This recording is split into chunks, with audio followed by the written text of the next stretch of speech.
our witnesses for their testimony today.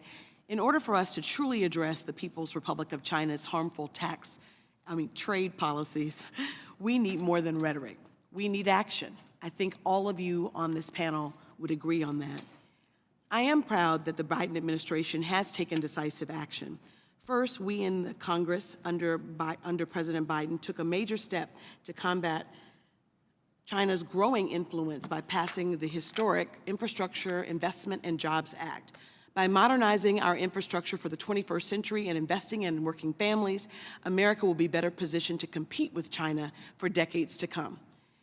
Also, congressional Democrats and President Biden passed the America Competes Act, which is the boldest legislation in our country's history to directly confront China's anti-free trade policies and practices, and to promote American workers. As we've continued to advance a worker-centered trade agenda, Congress must be more active in combating China's anti-free market practices and ensure that our steel workers can compete on a level playing field. That is why I will soon be reintroducing the Leveling the Playing Field Act 2.0. This bipartisan legislation will modernize our anti-dumping and countervailing duty enforcement laws to push back against China's Belt and Road Initiative, combat China's circumvention of U.S. laws, and target repeat offenders. These are common sense bipartisan solutions to protect American workers and get tough on China's free market practices. Moreover, today I am joining my colleague, Representative Bose, to introduce the bipartisan Fighting Trade Cheaters Act, which will increase civil penalties for fraudulent and grossly negligent violations of the U.S. trade laws. These two bills are concrete examples of legislation that will directly combat People's Republic of China's illegal trade practices, and I hope that my colleagues on both sides of the aisle will sign on to the bills and, more importantly, get them passed. Mr. Hausman, can you expand on the steelworkers, on how the steelworkers have been impacted by some of the current loopholes in the anti-dumping and countervailing duties laws? And do you think that the passage of the Leveling the Playing Field 2.0 would be helpful to steelworkers and other workers in my district and across the United States? Thank you for the question, Representative. United Steelworkers were strong supporters of Leveling the Playing Field Act 2.0 in the 117th Congress, and when the bill is introduced, I'm pretty sure we'll endorse again. And one of the reasons is, for example, tire workers. You know, we represent, we're the largest union in tire manufacturing. We represent over half of domestic passenger vehicle light truck duty tires.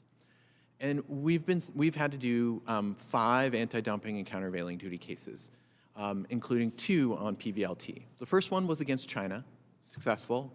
We hands down proved that 50 million tires were coming into the market, and just dumped at low costs, just to kind of capture market share and negatively impact. We lost 5,000 workers in that industry during that period of time.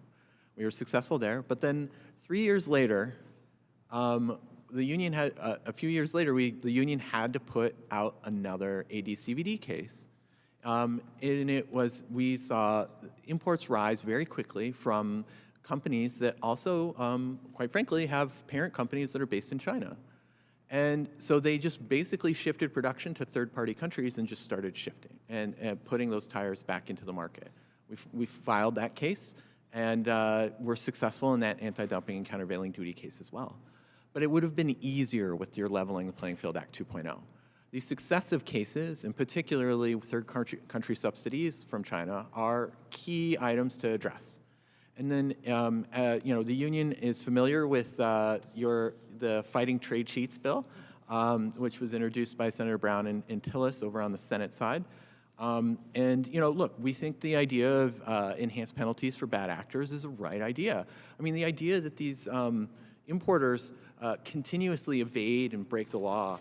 Like, for example, there's been 3 IEPA requests, investigations that have found evidence of Chinese-owned company operating in the Dominican Republic, where they brought in aluminum extrusions and transshipped through the Dominican Republic to avoid duties.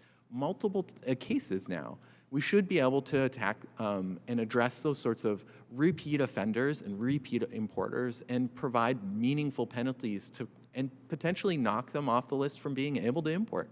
Sorry, I know I went over. Thank you, Mr. Chairman, and thank you so much for allowing him to go a little bit over. And I would encourage my colleagues on both sides of the aisle to look into both of those bills. Thanks.